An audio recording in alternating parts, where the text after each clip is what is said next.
नमस्कार, day today news Bharat देख रहे हैं आप। मैं हूं आपके साथ पूनम। हमारा चैनल आपसे वादा करता है कि हम समाज के दबे कुचले लोगों की आवाज बनेंगे, निष्पक्ष तरीके से पत्रकारिता करेंगे। हम ऐसे किसी भी व्यक्ति की खबर को नहीं चलाएंगे जो कि भोले भाले लोगों को ठगने का काम करते हैं, और हमारा कोई भी पत्रकार किसी से कोई उपहार या फिर विज्ञापन को स्वीकार नहीं करेगा।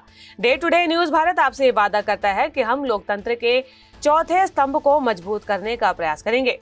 और अब बात अमेरिका की कर लेते हैं, जहां 40 एयरपोर्ट्स पर 5000 के करीब उड़ानें रद्द हो गई हैं। शटडाउन के कारण सरकारी कामकाज यहां पर पूरी तरीके से ठप हो चुका है।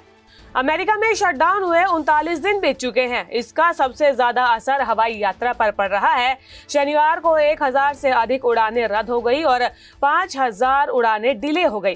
फेडरल एविएशन एडमिनिस्ट्रेशन के सरकारी कामकाज बंद होने के कारण देश भर के हवाई अड्डों पर हवाई यातायात कम कर दिया गया, जिससे कि यात्रियों के लिए अफरा तफरी मच गई। अमेरिकी सरकार ने पहले ही 40 एयरपोर्ट पर 10% फ्लाइट के संचालन में कटौती चेतावनी जारी कर दी थी। अमेरिका मीडिया की अगर माने तो विमानन विश्लेषण कंपनी सीरियम के आंकड़ों के अनुसार 7 से लेकर 9 नवंबर के लिए 1700 से ज्यादा उड़ानें यहां पर रद्द हुई हैं। फेडरल एविएशन एडमिनिस्ट्रेशन के आदेशों के अनुसार अमेरिका के प्रमुख शहरों के 40 हवाई अड्डों पर डोमेस्टिक फ्लाइट के संचालन में 4% की कटौती की गई है। जिन एयरपोर्ट्स पर सेवाएं बाधित हुई है उसमें Atlanta, Denver, Newark, Chicago, Houston और लॉस एंजलिस सहित अन्य शामिल है। FAA ने कहा है कि यह निर्णय वेतन न मिलने की वजह से हो रही वित्तीय कठिनाइयों के कारण लिया गया है। शुरुआत में 4% की कटौती लागू की गई। इसके साथ ही चेतावनी दी गई कि अगर कांग्रेस किसी वित्तीय समझौते पर सहमत नहीं होती है तो अगले सप्ताह कटौती को बढ़ाकर 10% किया जा सकता है।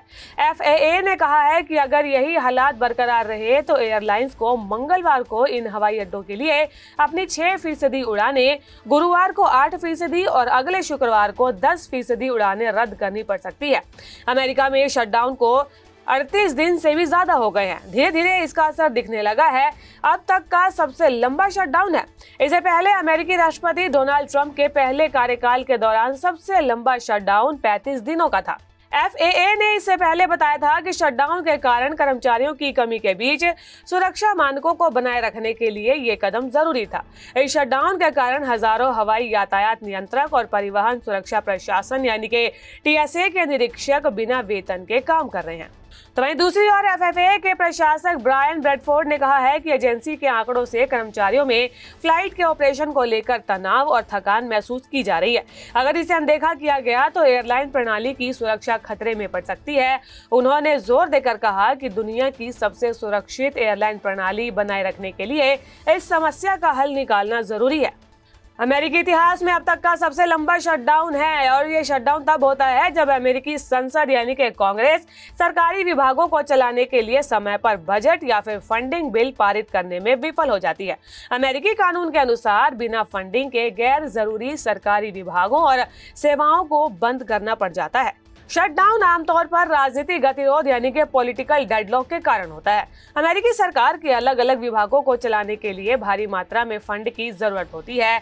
जब सत्ताधारी और विपक्ष दल सरकारी खर्च को अधिकृत करने वाले फंडिंग बिल यानी कि विनियोग विधेयक पर सहमत नहीं हो पाते हैं तो कानूनी रूप से खर्च करने के लिए फंड नहीं बचता है।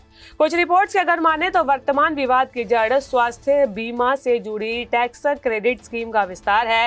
डेमोक्रेटिक पार्टी इसे जारी रखना चाहती है ताकि लाखों अमेरिकी सस्ती हेल्थ इंश्योरेंस ले सके, जबकि रिपब्लिकन पार्टी इसका विरोध कर रही है।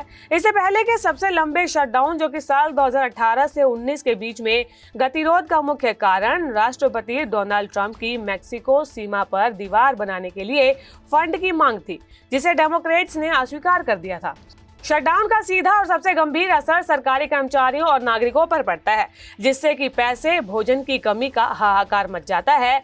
लगभग 7.5 लाख कर्मचारी सेवाओं में लगे सरकारी कर्मचारी जैसे कि एयर ट्रैफिक कंट्रोलर, TSA अधिकारी बिना वेतन के काम करने को मजबूर हो जाते हैं। लगभग 7.25 लाख कर्मचारियों को गैर जरूरी माने जाने के कारण जबरन छुट्टी पर भेज दिया जाता है। उन्हें भी वेतन नहीं मिलता है। लाखों कर्मचारियों को वेतन न मिलने के कारण वे आर्थिक संकट में आ जाते हैं। एक कर्मचारी का कहना था कि उन्हें खाने के लिए फूड बैंक पर निर्भर होना पड़ा। लगभग 4 करोड़ से अधिक अमेरिकी हर महीने सरकार की फूड स्टैम्प योजना यानी कि सप्लीमेंटल न्यूट्रिशनल असिस्टेंस प्रोग्राम पर निर्भर करते हैं।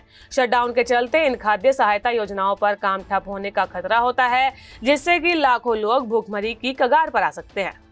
FAA अधिकारियों का कहना है कि अगर सरकारी शटडाउन जल्द खत्म नहीं हुआ तो फिर हवाई यातायात प्रबंधन पर भारी दबाव बढ़ जाएगा।